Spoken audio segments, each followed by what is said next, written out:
자, 우리 옆에 분들과 다시 한번 인사하겠습니다. 오늘 정말 잘 오셨습니다. 자, 은혜 받기 원합니다. 여러분, 요즘에 제가 참 수요 예배 인도할 맛이 납니다. 요즘에 이제 수요 예배마다 이제 성도님들이 좀 더 많이 와주셔가지고 그게 어찌나 기쁜지 제가 목회를 하다 보니까 수요 예배가 굉장히 중요하더라고요. 왜냐면 이제 일주일 중에 수요일이 딱 가운데에 있잖아요. 그죠? 그래서 가운데에 딱 예배를 드리면 우리가 이제 나쁜 길로 가려고 하다가도 다시금 방향을 잡고 다시금 주님께 나아갈 수 있는 그런 게 있어서 수요 예배에 참석하거나 좀 은혜 받는 것이 굉장히 중요한데요. 아무쪼록 바로 이 예배가 시간이 지나면 지날수록 더욱 활성화돼서 아무쪼록 이 예배를 참석한 성도님을 통해서 우리가 속한 가정과 교회가 하나님의 나라가 되어지는 역사를 누리게 되시기를 주님의 이름으로 축복합니다. 자, 우리는 지난 시간 철저히 생명 없는 삶에 대해서 좀 알아보았는데요. 자, 생명 없는 자는 그야말로 감각 없는 자로서 그 어떤 삶의 변화 없이 그리고 개선에 대한 의지 없이 자신의 죄된 본성 그대로 살아가는 자들이라는 것을 배웠습니다.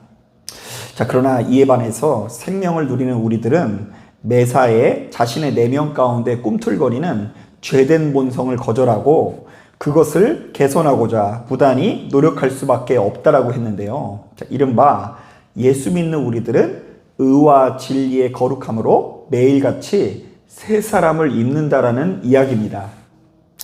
자, 그런데 오늘 우리가 읽은 이 본문을 보니까 사도 바울은 예수 믿는 우리들이 생명을 누린다면 반드시 나타나야 되는 변화로 전혀 의외의 것을 손꼽고 있는데요. 자, 결론부터 말씀드리자면 그것은 우리 주변의 이웃들과의 관계, 특히 성도와 성도의 관계가 개선될수록 내 안에 있는 모든 것들이 버릴 것은 버리고 바꿀 것은 바꿔야 한다는 이야기가 담겨 있어요. 자, 그러면서 말씀의 흐름을 보니까 제일 먼저 무엇이 바뀌어야 된다고 이야기하냐면 우리들의 입이 바뀌어야 된다고 하는데요. 자, 25절부터 29절을 보니까 예수 믿는 우리들은 항상 어떤 것을 말하고요? 참된 것을 말하고 더러운 것은 입 밖으로 내지도 말 뿐더러 오로지 덕을 세우는 말을 하라고 권면합니다. 자, 그리고 두 번째로 우리의 마음을 잘 다스리고 경영해야 된다고 권면하는데요. 자, 6절을 보니까 예수 믿는 우리들은 어쩌다 화가 나더라도 그 즉시 실수하는 죄를 범하지 말고 바로 그 감정을 어떤 때까지 품지 말라고요? 해가 지도록 품지 않기 위해서, 분을 품지 않기 위해서 권면합니다. 자, 왜냐하면 우리가 그렇지 않으면 원수마귀의 공격으로 인해서 넘어질 수 있기 때문에 그 무엇보다 우리의 마음을 그리고 우리들의 입술을 다스려야 된다라는 이야기죠. 자, 그러니까 사도 바울은 예수 믿는 우리들이 성령을 받으면 주변에 있는 이웃 내지는 성도들과의 관계가 평화를 이루고 그들의 관계가 그들과의 관계가 깨트릴 만한 이 속성과 기질들이 조금씩 개선될 수밖에 없다는 것인데요. 자, 말씀을 자세히 보니까 사도 바울은 이 모든 것의 원동력으로, 이 모든 변화의 원동력으로 의외의 것을 꼽고 있는데요. 자, 우리 다 같이 30절 말씀 같이 한번 읽어보도록 하겠습니다. 시작. 하나님의 성령을 근심하게 하지 말라. 그 안에서 너희가 구원의 날까지 인치심을 받았느니라. 자, 말씀을 보니까 우리가 내 안에 거하시는 성령님과 친밀히 교제하다 보면 성령께서 어떻게 하신다라는 것을 안다고요? 근심하신다라는 것을 알게 된다고 하고요. 또한 우리는 바로 그 성령의 역사 가운데 구원의 날까지 인치심을 받았다고 하는데요. 자, 바로 여기서 인치심은 도장을 찍어 봉한다라는 뜻으로서 성령께서 우리들을 자신의 백성으로 인정하사 우리가 구원받을 때까지 우리를 보증하시고 우리의 삶에 수시로 개입해 주신다라는 이야기입니다. 자, 우리 한번 따라해 볼까요? 성령께서 끝까지 개입해 주실 것이다. 사실 제가 목회하면서 우리 성도님들에게 이런 이야기를 참 많이 들었거든요.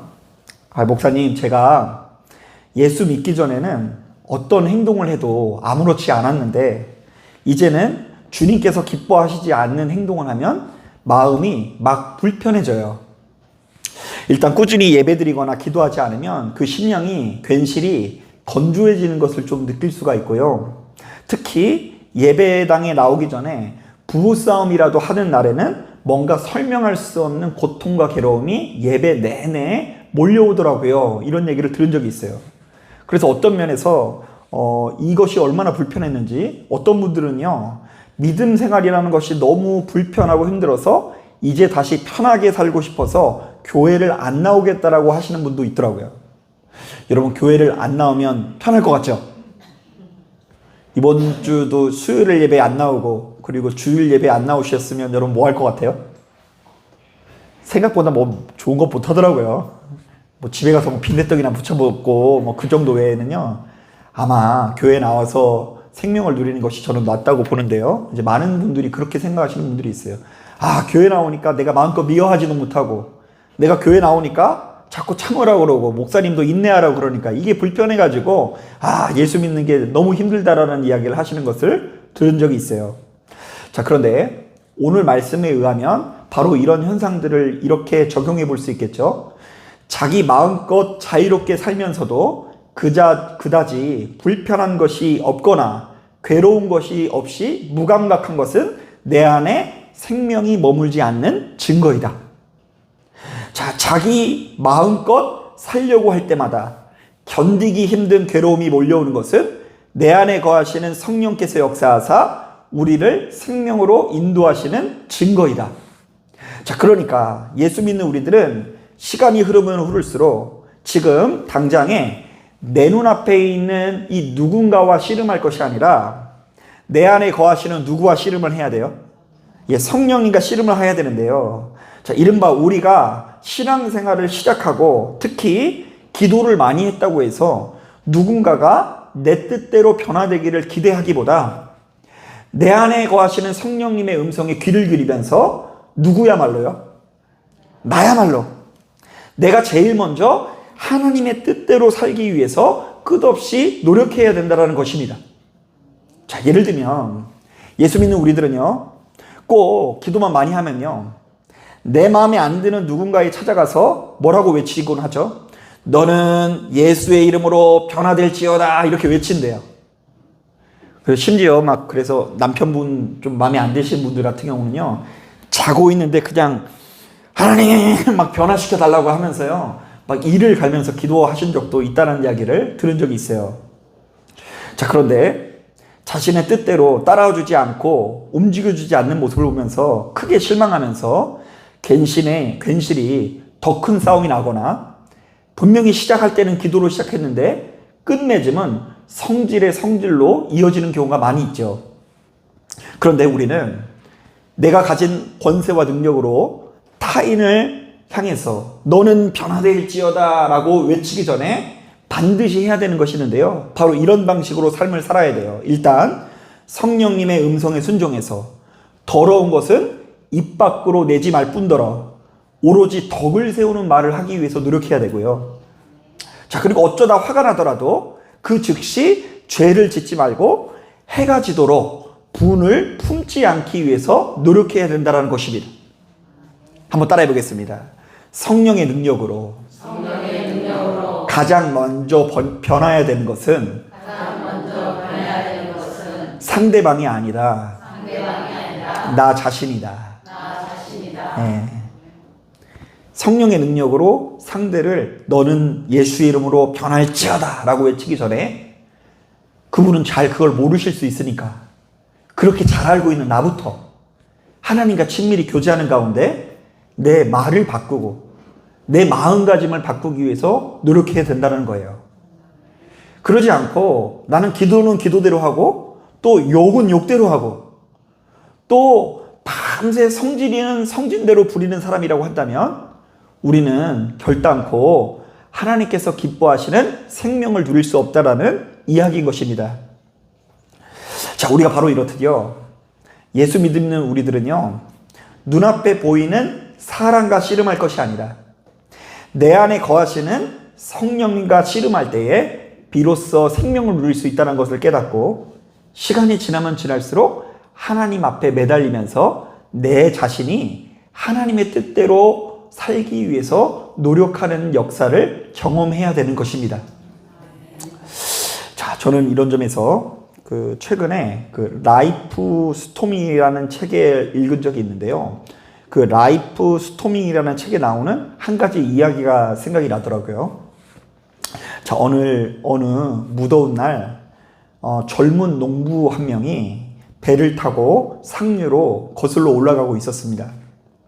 자, 그는 농작물을 그 마을에 배달해 주기 위해서 땀범벅이 된 채 열심히 노를 젓고 있었습니다.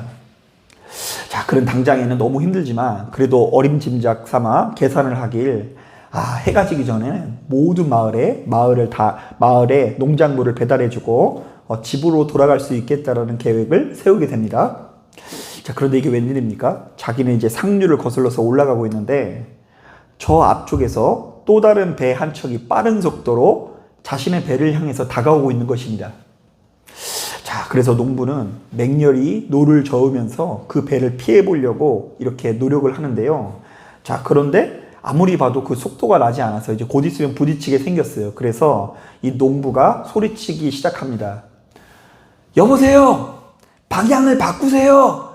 그렇지 않으면 내 배와 부딪힐 거예요! 라고 이렇게 막 크게 외쳤어요.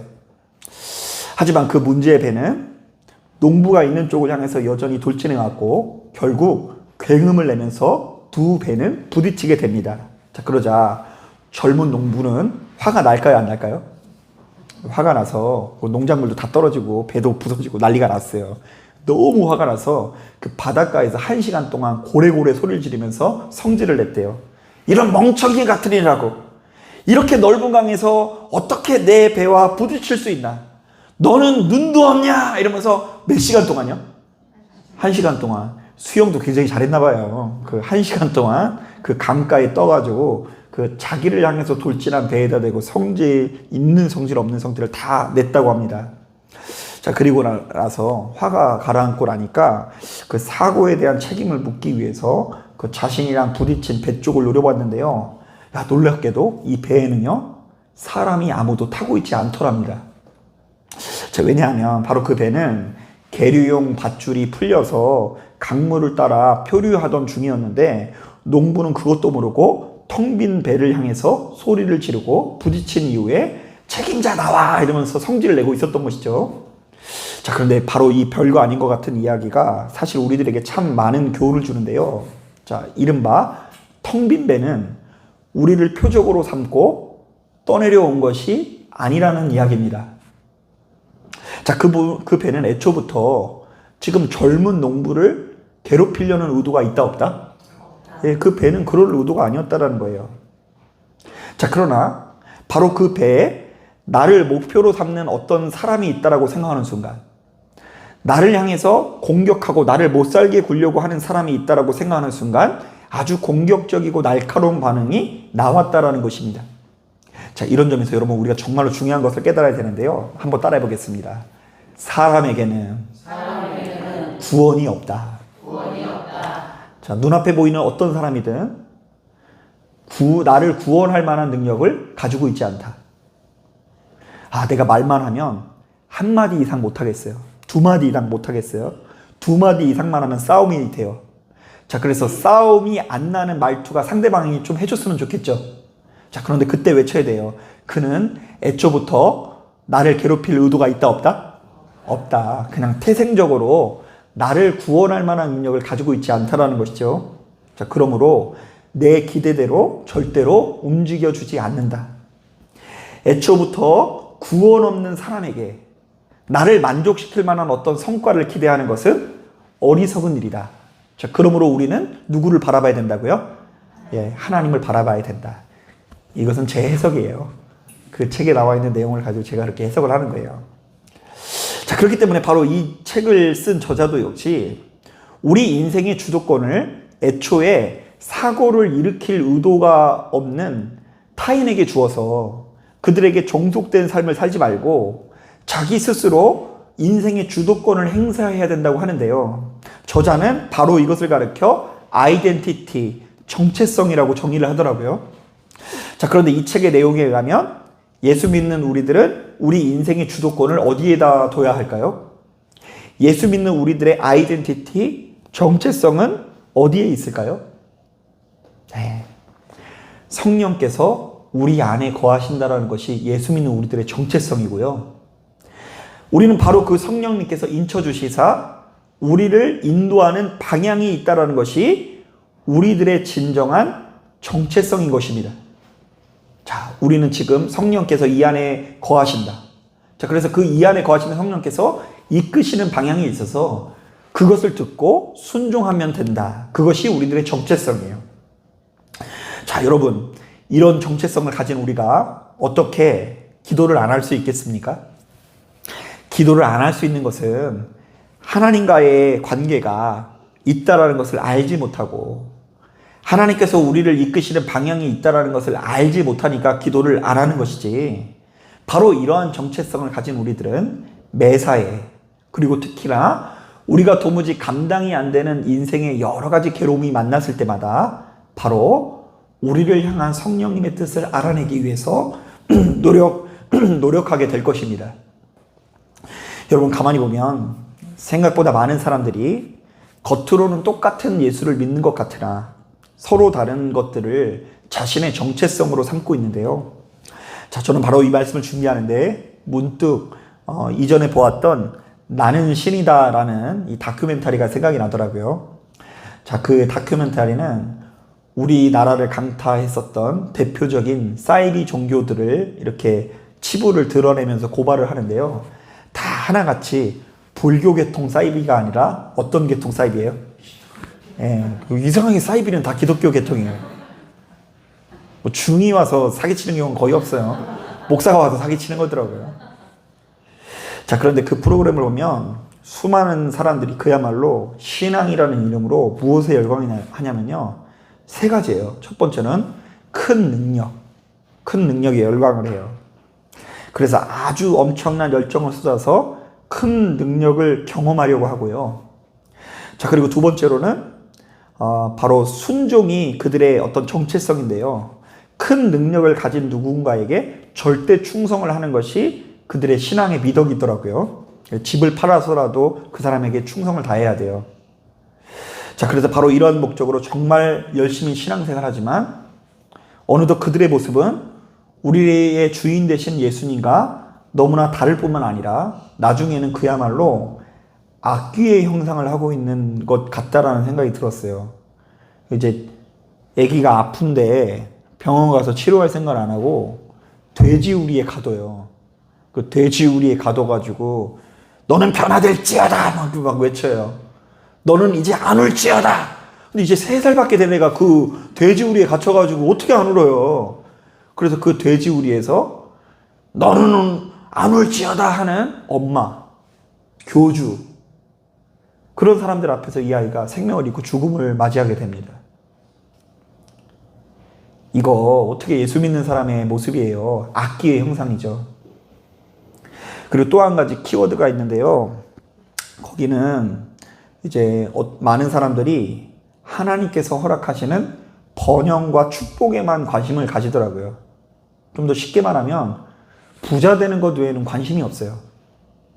은사와 능력, 돈, 이거 주는 교주, 이게 사이비의 삼박자라는 생각이 들어요. 그래서 어떻게든 하나님을 감동시켜서 자신이 원하는 것을 얻어내기 위해서 그야말로 사력을 다하는데요. 그 가운데 하나님께서 바로 이 성경을 통해서 우리에게 요구하는 진짜 가치가 무엇인지를 향한 고민이 너무나 부족하다는 생각이 들었어요.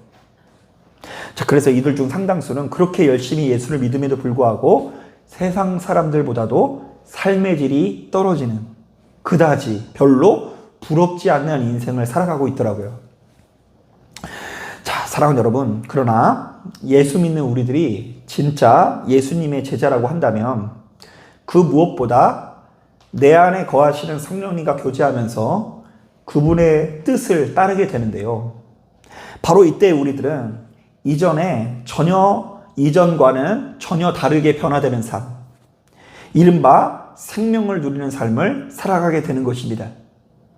여러분 정말 한번 자기 자신에게 정직하게 한번 물어보았으면 좋겠어요. 탐욕에 이끌린 선택이 한 번이라도 성공한 적이 있나? 자, 그리고 정말로 눈에 보여져 있는 어떤 그 큰 표적을 따른다고 해서 내가 정말로 생명을 누린다고 말할 수가 있나? 가만히 보면 바로 그 선택이, 바로 그때의 그 결심이 한결같이 실패하는 이유는 그 선택을 하는 내내 우리가 성령님과 교제를 하지 않았고, 성령님의 음성을 듣지 않았고, 성령님의 뜻을 고려하지 않았기 때문일 수 있는 거예요. 혹은 성령님의 뜻을 잘못되이 해석하는 경우에 그런 실수를 저지르는 경우가 많이 있더라고요. 사랑하는 여러분, 바로 이러한 사실을 깨닫고 시간이 흐를수록 내 안에 거하시는 성령님의 음성을 들으시길 바랍니다. 제일 먼저 어떻게 해요? 우리들의 입술이 더러운 것은 입 밖으로 내지도 않기 위해서 노력하십시오.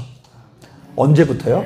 바로 이 예배를 드린 이후부터 나갈 때 저 사람을 위해서가 아니라, 마음에 안 드는 저 사람을 위해서가 아니라 누구를 위해서요? 내 안에 거하시는 성령님의 뜻을 위해서. 그분이 근심하신다니까요. 그리고 이 마음에 분을 품지 않기 위해서 노력해야 되는 거예요. 여러분 그런 장면 상상해 보세요. 어쩌다 한번 진짜 크게 은혜를 받기 위해서 새벽 예배를 나갔어요. 근데 목사님이 그 전날 사모님이랑 심하게 싸우셨는지, 누가 들어도 이 설교는 누구한테 하는 설교예요? 사모님한테 하는 설교인 거예요. 그래가지고 말은 안 하지만 그냥 욕은 안 나오지만 거의 욕 수준의 그런 좋지 못한 말이 예배 내내 제가 이제 사모님한테 막 쏟아내고 있어요. 그러면요 여러분, 이 예배에 와서 은혜 받기 어렵겠죠. 이 예배당에 와서 목사님이 좀 화 좀 가라앉혔으면 좋겠다 이런 생각이 들겠죠. 자, 그런데 이러한 작용이 사실은 내 안에 머무는 거예요. 자, 나는 이런 마음을 품고도 매번 이렇게 입술로 더러운 말들을 달고 살면서도 진짜 성령께서 주시는 은혜를 받을 수 있을까? 이것이 진짜 한자리에서 함께 어우러질 수 있는 거야. 나의 좌뇌는 욕을 할지라도 나의 우뇌는 하나님의 말씀을 붙들고, 나의 심령 한구석에는 너무나 더럽고 좋지 못한 이 화와의 진수가 있고, 막 살인자의 마음이 있고, 또 한편으로는 순교자의 마음이 있고, 이 두 가지가 양립할 수 있는 것인가? 결국 지금 여러분들이 품고 있는 그 생각들이, 가지고 있는 열망들이 사실은 여러분들 마음의 주인인 거예요. 만약 내가 화나는 마음, 더러운 말을 뱉고 싶은 것을 벗어버리지 못하면 그때 그 순간 우리의 주인은 나 자신이 되는 거고요. 너무나 죄된 본성을 가지고 있는 나 자신이 되는 거고요. 만약 그럼에도 불구하고 그것을 거슬러서 하나님께서 기뻐하시는 말과 생각을 선택한다고 한다면 바로 그 순간 나의 주인은 누구시라고요? 내 안에 거하시는 성령님이 되는 것이리라. 사랑하는 여러분, 이 사실을 깨닫고 그 무엇보다 내 안에 거하시는 성령님과 교제하시면서 그분의 뜻을 따르실 수 있는 저와 여러분들이 되기를 주님의 이름으로 축복합니다. 자, 기도하겠습니다.